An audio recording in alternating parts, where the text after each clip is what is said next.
Students, आज हम cover करेंगे फाइनेंशियल अकाउंटिंग के कुछ इम्पॉर्टेंट क्वेश्चंस। ये क्वेश्चन वेरी शॉर्ट या आप शॉर्ट समझिए, इनको हम कवर करेंगे। ये आपके आने वाले एग्ज़ाम्स के लिए इम्पॉर्टेंट रहेंगे और एटलीस्ट एक अकाउंट्स के स्टूडेंट को ये बातें पता होनी चाहिए। चलिए शुरू करते हैं। सर, पहला क्वेश्चन है, what is international financial reporting standard? IFRS क्या होते हैं? देखिए, एक होता है अकाउंटिंग स्टैंडर्ड्स। ये आपको बताते हैं कि अकाउंट्स बनाते समय किन बातों का ध्यान रखना चाहिए, कौन से रूल्स अप्लाई करने चाहिए, कौन से कॉन्सेप्ट लेने चाहिए, इस तरह की बातें अकाउंटिंग स्टैंडर्ड बताते हैं। ग्लोबल लेवल पे यही बात IFRS बताते हैं। फाइनेंशियल रिपोर्टिंग जो हम करते हैं उसके इंटरनेशनल स्टैंडर्ड्स, ठीक है। तो ये एक मोटा सा मतलब मैंने बताया। अब जब आप एग्ज़ाम में लिखेंगे तो एक नपी तुली लैंग्वेज में लिखना होता है। तो अब आपके सामने आंसर आ रहा है, देखिएगा। IFRS is a worldwide accepted single set of accounting standard that is a series of pro-announcement issued by International Accounting Standard Board IASB. Okay, well, IFRS कौन बनाएगा? इंटरनेशनल अकाउंटिंग स्टैंडर्ड बोर्ड बनाएगा। कहता है ये कौन से प्रिंसिपल होंगे? ये वर्ल्ड वाइड एक्सेप्टेड प्रिंसिपल्स होंगे, जिसको पूरा वर्ल्ड मानता है। मतलब इसमें कोई ना मानने वाली बात नहीं है। वर्ल्ड वाइड जो प्रैक्टिस है वो सेट ऑफ रूल्स है। That is a series of pro announcement issued. इसमें अनाउंसमेंट होते रहते हैं कि फलां चीज़ का ट्रीटमेंट ऐसे होगा। वो explaining how various type of business transaction and event should be reported in financial statement. Basically ये बताएगा क्या? देखिए, बिजनेस में दो चीज़ें होती हैं, ट्रांजैक्शंस और इवेंट। उनको कैसे रिकॉर्ड किया जाएगा उसका पहले से ही बता दिया जाता है कि रॉयल्टी ट्रांजैक्शंस कैसे डील होंगे, लीज ट्रांजैक्शंस कैसे डील होंगे, हर तरह के transaction. For example foreign exchange में प्लस माइनस हो गया तो क्या होगा। जितने भी तरह के कहें लफड़े या तो हो रहे हैं या हो सकते हैं, उसके बारे में प्रो अनाउंसमेंट होता है। स्टैंडर्ड सेट ऑफ रूल्स होते हैं कि आपको ये फॉलो करना है। तो कोई सी तरह की एम्बिग्यूटी नहीं रहती, कन्फ्यूजन नहीं रहता। It also includes guidelines and interpretation approved by IASB। साथ ही साथ इसमें गाइडलाइंस बताई जाएंगी, आपको किन बातों का ध्यान रखना है, और ये भी कि इसमें चीज़ों को इंटरप्रिटेट किया गया है कि किस चीज़ का मतलब क्या है। फॉर एग्जांपल फेयर वैल्यू का मतलब क्या होगा, मार्केट वैल्यू का मतलब क्या होगा। The main objective of IFRS is to provide international concept and comparison at global level. देखिए, मेन अकाउंटिंग स्टैंडर्ड का पर्पस होता है यूनिफॉर्मिटी एंड कंपेरेबिलिटी। मतलब सब लोग एक जैसे रूल्स लगाए ताकि कंपैरिजन करने में आसान हो।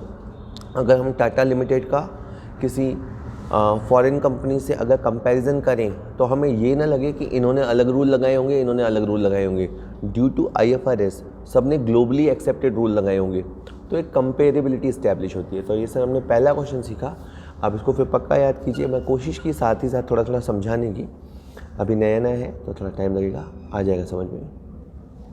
वेल, अगला क्वेश्चन है, what do you mean by depreciation and accounting?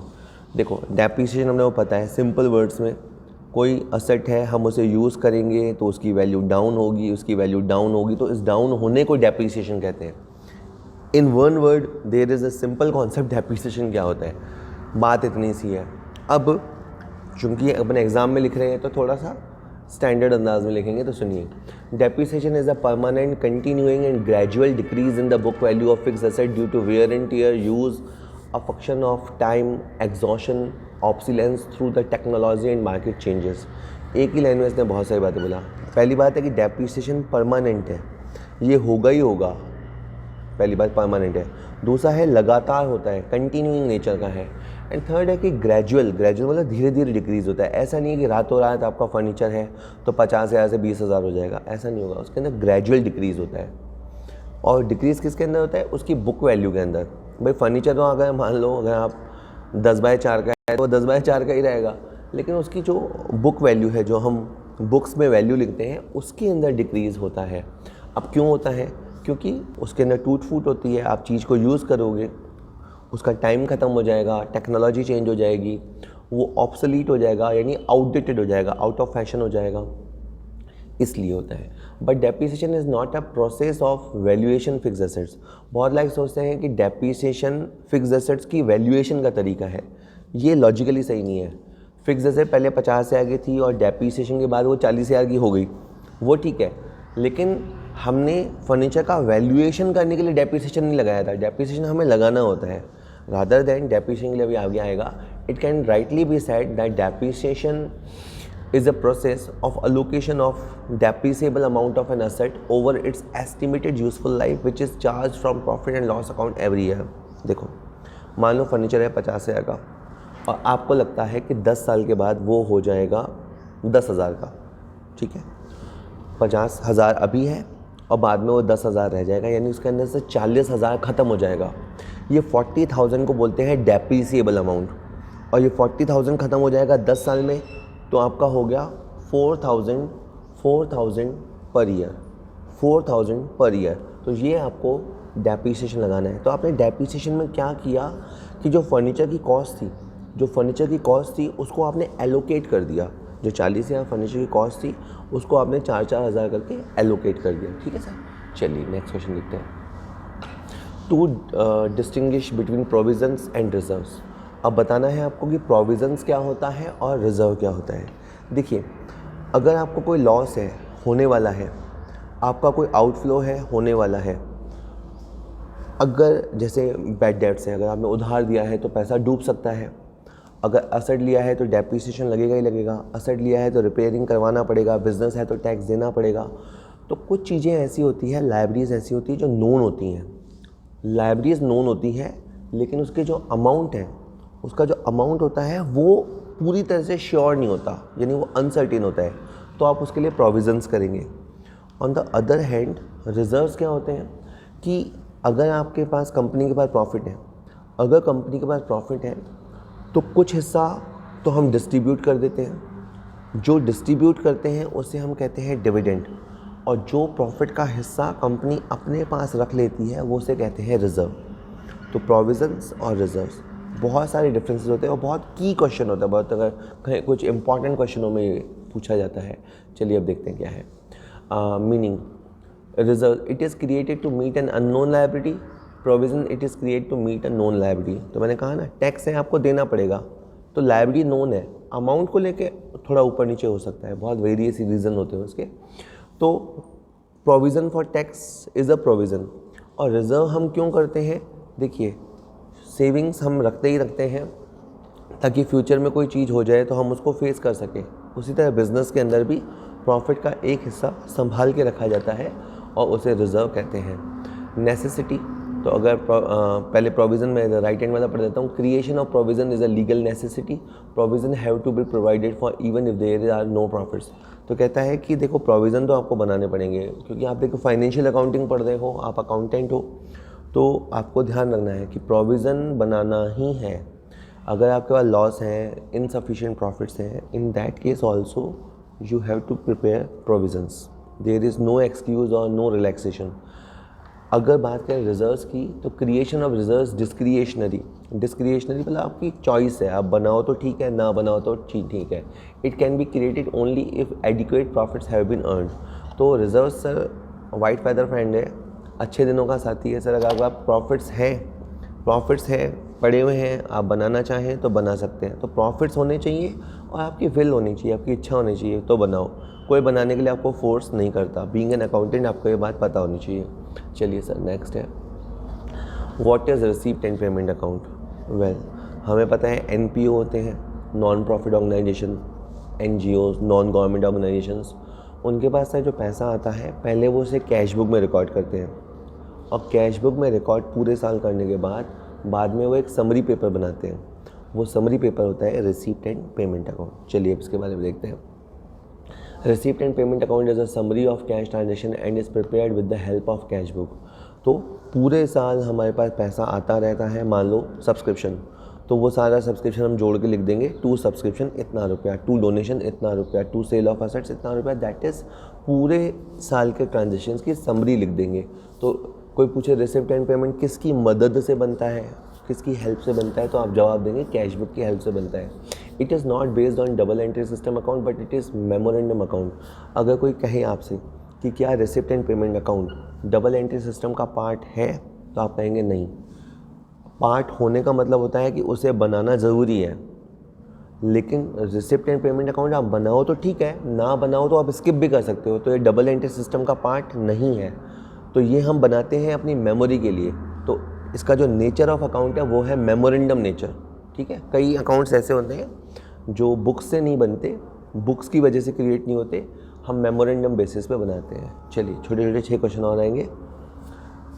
What is income and expenditure account. तो एनपीओ की बात करें तो एनपीओ जो जो अर्न करता है उसे अपनी इनकम में मानता है, जो जो उनके स्पेंड होते हैं, स्पेंडिंग्स होती हैं, उनको वो एक्सपेंस मानता है।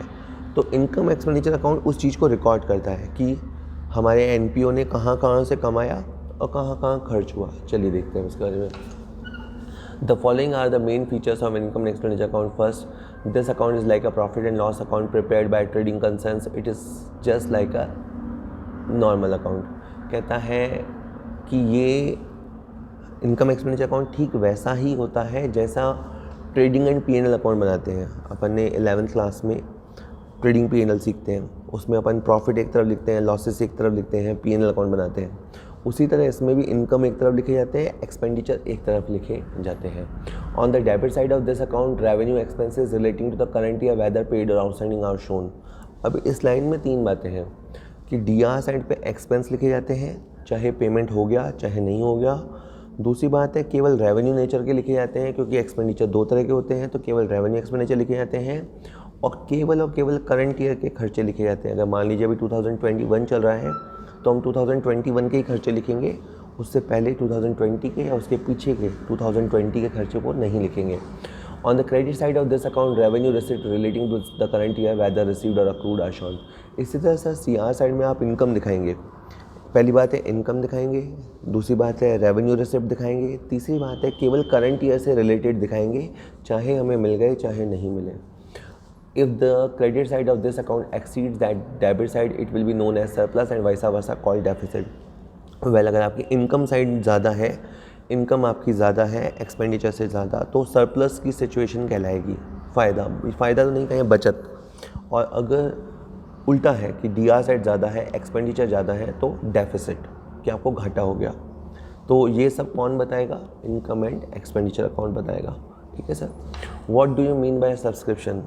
वेल, जो एनपीओज़ होते हैं उसमें मेंबर्स बनते हैं। मान लीजिए एक लाइब्रेरी है, तो लाइब्रेरी बनाने से समय कुछ मेंबर्स होंगे जो ये कहेंगे कि हम हर महीने या हर साल कुछ कंट्रीब्यूट करेंगे और कंपलसरीली करेंगे, तो उसे कहेंगे सर सब्सक्रिप्शन, चंदा बोलते हैं। लेकिन ये चंदा डोनेशन नेचर का नहीं होता, सब्सक्रिप्शन का नेचर डोनेशन नहीं होता, ये कंपल्शन है, आपको देना पड़ेगा। अगर आपने एक मेंबर बनना ऑप्ट किया है तो यू हैव टू पे द अमाउंट, ठीक है सर। तो सब्सक्रिप्शन क्या होता है?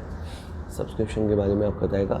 It is the main source of income of non profit making concern. Subscription relating to current year is shown on the credit side of income expenditure account. तो खैर इन्होंने subscription के प्रेजेंटेशन के बारे में बता दिया। पहली बात तो ये मेन इनकम है किसी भी एनपीओ के लिए जो उसके मेंबर से मिलती है, और इसे हम क्रेडिट साइड में दिखाते हैं, ठीक है, इसे क्रेडिट साइड में रिकॉर्ड किया जाता है। Narrate the meaning of over subscription. Well, over subscription जैसे कंपनी पब्लिक को शेयर ऑफ़र करती है, मान लीजिए 1 लाख शेयर ऑफ़र किए और पब्लिक ने अच्छा रिस्पॉन्स दिया और मान लीजिए 150,000 एप्लीकेशंस आ गए। कंपनी क्या कहती है? हम शेयर्स सेल करना चाहते हैं, जिनको भी फॉर्म भरना हो, जो भी इंटरेस्टेड हो वो फॉर्म भरो। तो जब ज़्यादा एप्लीकेशंस आ जाते हैं, जैसे मैंने कहा मान लीजिए मेरे पास कॉलेज है हमारा और मैंने कहा हमारे पास 50 सीट्स हैं और मान लो 80 स्टूडेंट्स ने फॉर्म भर दिया, अब हमारे पास 50 सीट्स ही हैं, तो इसे ओवर सब्सक्रिप्शन का सिचुएशन करेंगे। तो इसी नॉलेज को आप कंपनी पे लगा दो। चलिए अब देखिए, shares are set to be over subscribed when the number of shares applied for is more than the shares offered for the issue. हमने जो शेयर उनको ऑफ़र किए थे उससे ज़्यादा अगर एप्लीकेशन आएंगे तो इसे हम ओवर सब्सक्रिप्शन कहेंगे। It happens in case of public issue of reputed and popular company. तो जब भी कोई पॉपुलर खिलाड़ी, कोई पॉपुलर प्लेयर अपना इशू लाता है, आईपीओ लाता है, और उस समय पब्लिक एकदम से टूट पड़ती है और बहुत ज़्यादा शेयर्स सेल होते हैं या कहें खरीदे जाते हैं या अप्लाई किया जाता है, तो ये सिचुएशन ओवर सब्सक्रिप्शन कहलाती है। वेल, नेक्स्ट है what do you mean by forfeiture of shares. Well shares का फॉरफीचर। तो अब क्या होता है, शेयर लेने के बाद कभी कभी शेयर होल्डर्स पेमेंट नहीं करते, मतलब एप्लीकेशन तो दे देते हैं पर बाद में पैसा नहीं देते, तो उनके शेयर्स कंपनी छीन लेती है। तो इसे हम कहते हैं शेयर फॉरफीचर। ठीक है, बाकी टेक्निकल वर्डिंग तो आपको याद रखनी है, ये तो आपको पैराग्राफ पक्के पक्के याद करने हैं अगर आप सीरियस स्टूडेंट हैं तो। When a share holder fails to pay one और more instalment due on the share held by him, the company has the authority to forfeit such shares. कहता है कि जब कोई शेयर होल्डर इंस्टॉलमेंट्स पे नहीं करता, जैसे अलॉटमेंट नहीं देता या allotment they the first call second call नहीं देता, तो कंपनी के पास ये पावर होता है कि वो शेयर्स को फॉरफीट कर सकती है, सीज कर सकती है। Forfeiture of share means the cancellation of allotment to defaulting share holders and to trade the amount already received on such shares and forfeited. देखिए, कंपनी ने पहले शेयर अलॉट किए थे, पर अब जब वो पैसा नहीं दे रहा तो कंपनी उसका अलॉटमेंट कैंसिल कर देती है कि भाई आज से आप हमारे शेयर होल्डर नहीं हो, उसका नाम हटा देते हैं। जो शेयर होल्डर्स का रजिस्टर होता है उसमें से उसका नाम हटा देते हैं। उसने जो पैसा दिया था वो पैसा भी कंपनी अपने पास रख लेती है, फॉरफीट कर लेती है। In this case a share holder cease to be a member of the company. अब इसके बाद फॉरफीचर के बाद वो बंदा कंपनी का मेंबर नहीं रहता, तो एज अ मेंबर उसके जितने भी वोटिंग राइट्स हैं या और दूसरे राइट्स हैं वो ख़त्म हो जाते हैं। ठीक है, तो फॉरफीचर का मतलब है कि कंपनी उसे एक तरह से उसके शेयर्स छीन लेती है, उसके पैसे खा जाती है और उसे कंपनी के रजिस्टर में से हटा देती है। तो ये फॉरफीचर होता है। गलती उसी की होती है, उसको 2-3 बार रिमाइंड कराया जाता है, फिर भी पैसे नहीं देगा तो फिर कंपनी फाइनली शेयर फॉरफिट करेगी क्योंकि फिर वो किसी और को दे देगी। चलिए 2 क्वेश्चन और हैं। What do you understand by under writing agreement? Well देखो, कंपनी जब शेयर्स या डिवेंचर्स इशू करती है, in simple word securities issue करती है, तो पब्लिक उसे खरीदती है। ठीक है, 90% आपका माल बिक जाना चाहिए from a company point of view. Minimum subscription 90% होता है, तो जो आपने ऑफ़र किया है उसका 90% बाज़ार खरीद ले। पर कभी कभी बाज़ार नहीं खरीदता है, तो उस अनसर्टेनिटी को मीट करने के लिए, उससे बचने के लिए आप अंडरराइटिंग अग्रीमेंट कर सकते हैं किसी अंडरराइटर के साथ, किसी बैंक के साथ, किसी म्यूचुअल फंड कंपनी के साथ आप अग्रीमेंट कर सकते हैं। उसमें ये होगा कि शेयर्स पब्लिक खरीदेगी और अगर नहीं लिए पब्लिक ने तो वो बैंक या म्यूचुअल फंड यानी वो अंडरराइटर्स आपके शेयर्स ले लेगा, तो आपका हेडेक ख़त्म, आपका माल बिकेगा। जनता लेवे, पब्लिक लेवे तो अच्छी बात है, नहीं लेगा तो वो बैंक वगैरह ले लेगा। तो अंडरराइटिंग अग्रीमेंट ही होता है। तो underwriting of shares and debenture is an agreement between the company and a person और group of person to provide guarantee that in case shares और debentures are not fully subscribed by the public they will purchase the balance of shares and debentures. तो जैसे मैंने बताया, वो जो लोग हैं, एक आदमी हो सकता है, बहुत सारा अच्छा ग्रुप हो सकता है, वो हमें गारंटी करेगा कि भाई ये शेयर्स पब्लिक लेगी तो ठीक है, और अगर पब्लिक ने नहीं लिए तो हम ले लेंगे, वी गारंटी यू। तो ये गारंटी उनकी तरफ से मिलती है। The underwriting is an insurance against the risk of under subscription of shares and debenture. देखिए, जैसे ओवर सब्सक्रिप्शन होता है ज़्यादा माल बिकना, तो अंडर सब्सक्रिप्शन भी होता है कम माल बिकना। तो अगर आपके कम शेयर्स बिके हैं तो आपको टेंशन नहीं लेनी, तो एक तरह से आपका इंश्योरेंस हो गया। Underwriting agreement may be for whole of the share और डिवेंचर्स और पार्ट ऑफ इट।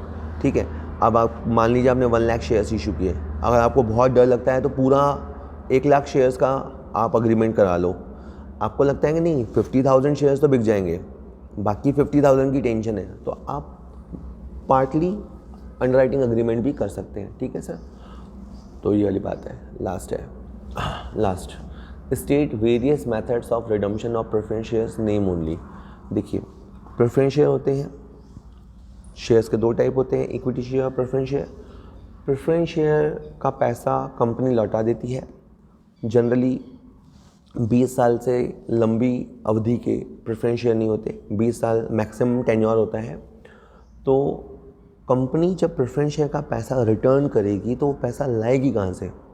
तो या तो आप कहेंगे यार तो कंपनी ने कमाया होगा, या फिर कंपनी कहीं और से पैसा लाएगी। तो ये जो मैं आपको ऐसे बता रहा हूँ, इसी के लिए टेक्निकली 4 वर्ड हैं कि रिडम्पशन के 4 तरीके होते हैं। The preference share can be redeemed by following method according to the provisions of section 55C of the companies act 2013। तो 2013 का जो कंपनीज एक्ट है उसका सेक्शन 55 इस बारे में बताता है कि redemption out of profits, well company जो पैसा कमाती है उसमें से वो डिविडेंड दे सकती है, पर डिविडेंड ना देके कंपनी वो पैसा रिडम्पशन के लिए रख सकती है। कि जैसे कंपनी ने 10 लाख रुपए कमाया तो कंपनी ने कहा ये 10 लाख रुपए हम डिस्ट्रीब्यूट नहीं करेंगे बल्कि ये 10 लाख रुपए प्रेफरेंस शेयर होल्डर्स को दे देंगे। तो दैट इज़ प्रेफरेंस शेयर को देने के लिए पैसा कहाँ से आया? प्रॉफिट्स में से। तो रिडम्पशन का पहला तरीका होता है आउट ऑफ प्रॉफिट। दूसरा है तरीका redemption out of fresh issue of shares. दूसरा तरीका क्या है कि आपको प्रेफरेंस शेयर के जो पैसे देने हैं, मान लीजिए राइट हैंड पे आपको प्रेफरेंस शेयर को पैसे देने हैं, तो लेफ्ट हैंड पे आप शेयर इशू करोगे इक्विटी शेयर्स को। इक्विटी शेयर्स से जो पैसा आएगा वो आप प्रेफरेंस शेयर होल्डर को दे दोगे। इट्स लाइक इसकी टोपी उसके सर। इक्विटी शेयर्स से जो पैसा आएगा वो आप प्रेफरेंस शेयर्स को दे दोगे।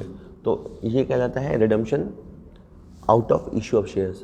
थर्ड है sir redemption out of profit and fresh issue of shares. तो आप सर फर्स्ट और सेकंड का कॉम्बिनेशन ले सकते हैं कि थोड़ा पैसा प्रॉफिट्स वाला यूज़ करेंगे और थोड़ा पैसा आप जो इधर से इक्विटी शेयर से आया वो वाला पैसा यूज़ करेंगे। And the fourth and last method is redemption bye conversion. That is आप क्या करेंगे सर? प्रेफरेंस शेयर को कन्वर्ट कर देंगे। प्रेफरेंस शेयर्स को आप कन्वर्ट कर देंगे, उसके बदले में आप उनको डिवेंचर्स दे देंगे या इक्विटी शेयर्स दे देंगे। तो conversion is a way of redemption. तो ये क्वेश्चन है सर, आप वीडियोज़ को सुनिए, एक बार में समझ में आ जाते हैं वैसे, पर ज़रूरत लगे तो एक बार फिर सुनिए। बहुत अच्छी पढ़ाई वाले बच्चे तो नोट्स भी बनाते हैं। जितना अच्छा पढ़ाई कर पाएंगे फ़ायदा रहेगा एग्ज़ाम्स में। चलिए ओके, और वीडियोस में बाद में मिलेंगे, ठीक है सर। चलिए एंड आ गया है, थैंक यू।